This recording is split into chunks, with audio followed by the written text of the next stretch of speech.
so much has changed as to the landscape of junior hockey, where they recruit out of, all that kind of stuff, and including, the price that it costs. A lot of junior leagues are more expensive now, and a lot of them that used to be completely free either charge billeting or partial fees and all that kind of stuff. So that's what we're going to cover in this video here. I'm going to go league by league.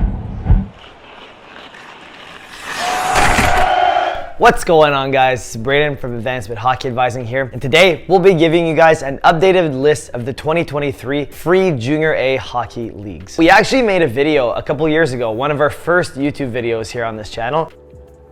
Hey, this is Braden from Advancement Hockey Advising, and today we'll be talking about the Junior A leagues that are free to play, where we actually talked about the free Junior A hockey leagues. And if you want to check it out, you can click right up here, somewhere up here anyways. But overall, it's been 2 years ago, and since the pandemic started, so much has changed as to the landscape of junior hockey, where they recruit out of, all that kind of stuff, and including, the price that it costs. A lot of junior leagues are more expensive now, and a lot of them that used to be completely free either charge billeting or partial fees and all that kind of stuff. So that's what we're going to cover in this video here. I'm going to go league by league out of all the free ones and let you know what they cost, how much they cost, which ones are still free. So we'll be going league by league here. Before we dive into that, as always here, it's an AHA YouTube video, so I have to ask you guys to absolutely destroy that like button. And if you're new here, consider hitting that subscribe button and notification bell so you never miss another video moving forward. All right, let's dive right into the video here. All right, so the first set of free leagues on our list here, and this hasn't changed since our last video, and that is the major junior leagues. So we got the OHL, the QMJHL, and also the WHL out west. Okay, now the caveat with these leagues, as you guys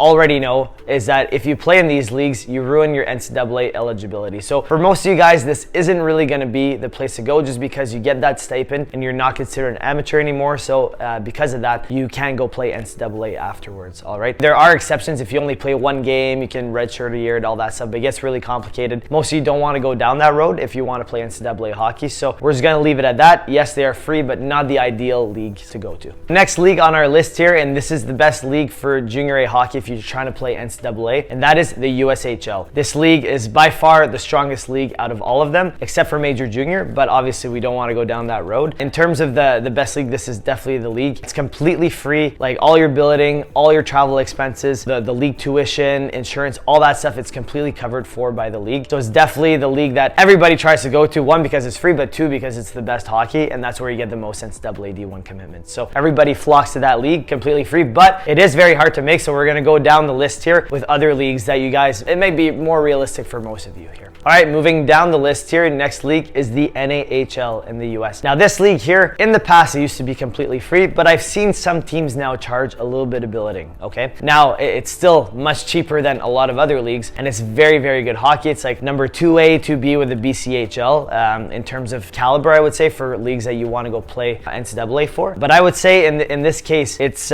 pretty much completely free for most teams, but you'll see a couple teams just charge billeting somewhere between 400 and 600 a month, something like that. But again, most teams will be free, so it's a team by team basis, with most being free completely. All right, next, moving down our list here is the NCDC. Now historically, until this year, which we're going to get to, the NCDC has been like a northeastern type of league that has really good hockey teams and gets quite a few D1 commitments out of this league as well. In terms of the tuition and everything, teams have free tuition, so no league fees, anything like that, but you do have to pay billeting for most teams. Some teams will include it for some players, but in all honesty, it's usually you have to pay billeting, and usually you're looking at between $450 and $700 a month or something like that. Those are the prices I've seen tossed around for the NCDC teams. Now moving further down, this is new as of this year, so completely different than the free leagues video that we did 2 years ago, and that is the NCDC West. We made a video just a couple weeks ago talking about the NCDC West. You can check it up here. It's a new add-on league that we're going to get in 2023-2024 season. I think it's going to be a net positive for the hockey world, maybe slightly less competitive than the NCDC East to start, but it's still a great add-on. There's going to be 6 teams in there. From what I've seen and what I've heard, it's going to be the same style as the NCDC, so no league fees, no tuition, nothing like that, but you will have to pay billeting. That's going to be around the same price range as the NCDC. So really exciting that this is starting, and it's going to be a good option for players that might not be quite at the NCDC level, or can't dominate there, or can't make an NA team or something like that, and want to go to a league like this, where it's probably going to be good hockey, not quite to the same tier, but where they can actually do well. So really exciting stuff here, and it's going to be easy on the finances. All right, now moving on to the next league here, it's the BCHL, right? And remember, we're just going league by league. We're not giving a hierarchy or anything like this. So I don't want you guys thinking I'm listing the BCHL as like 6th in caliber or something like that. It's a very strong league, neck and neck with the NA, 2A, 2B type deal. But I would say the BC here, this is a big one that changed a lot. So it used to be completely free, no billeting, no tuition, nothing like that. But now it's changed since the pandemic. So this is a league that significantly got impacted, especially since their Hockey Canada status just got changed a little bit, you know? But overall, most teams are still completely free. Like a lot of teams still are. Some do charge tuition, league fees now,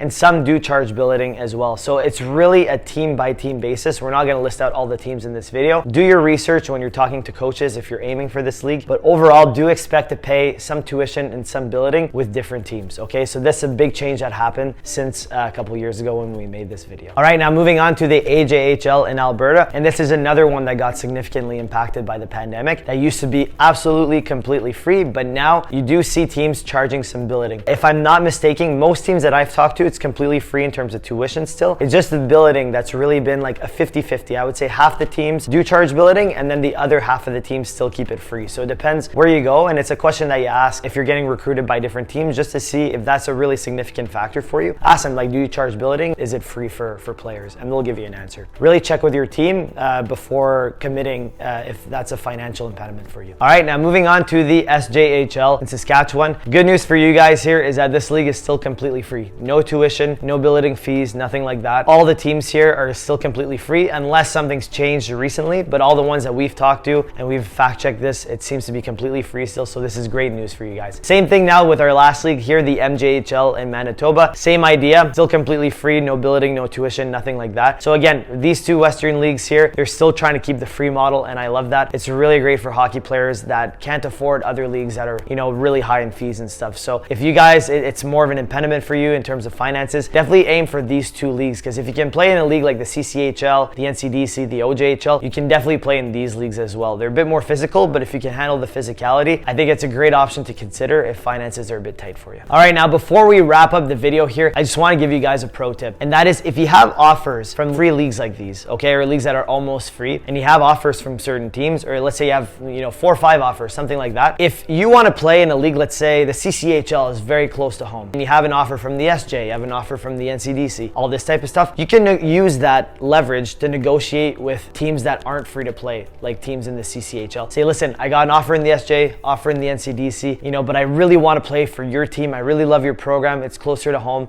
It makes more sense for me. Can we negotiate something? 9 times out of 10, if you do have other legitimate offers and you're a really good player and a non-free to pay team wants you, definitely they'll consider giving you at least a discount. You know, sometimes they might match the offer, let you come for almost nothing, but most of the times they won't get quite to that point, but they'll give you a good enough discount that it might be worth just going there instead of going for the free to play team. So that's just a quick pro tip that you can use other offers from free to play programs as leverage for more pay to play programs. Keep that in the back of your mind if you do get free to play offers. All right, now just a quick recap of the video here. I'm just gonna list off all the free to play junior A hockey leagues as of 2023. So number 1, we got all their major junior leagues, so OHL, QMJHL, and WHL. Number 2, we got USHL. Number 3, we've got the NAHL. Number 4, we've got the NCDC. Number 5, we have the NCDC West. Number 6, we have the BCHL. Number 7, we have the AJHL. Number 8, we have the SJHL, and then number 9, we have the MJHL. And remember, there's no specific order in terms of caliber here. I'm just listing off the leagues. And guys, that is a wrap for the video here. Hopefully you guys enjoyed it, got some value out of it, and you know which leagues to kind of target now moving forward in terms of the free to play leagues. Hopefully you guys enjoyed the video. If you did like this video, and if you haven't already, consider absolutely destroying that like button. It really goes a long way for the algorithm